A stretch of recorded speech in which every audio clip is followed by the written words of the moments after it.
In this real estate photography tip, reflections in a shower door. What to do? Here's a couple ideas. When you have a nice shower like this, sometimes the reflection from the lights or yourself or whatever is gonna screw up your shot. This is a very minimal one. Sometimes we get a lot more than that. But a couple tips really quick. You could shut off the lights, take the shot.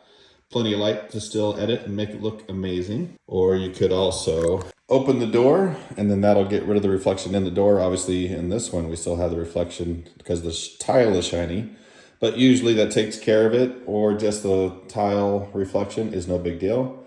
You can take that shot. Just like I tell all my guys, just do what you need to do to get the best shot, even if you have to turn off lights, which is against all the rules that we usually go over.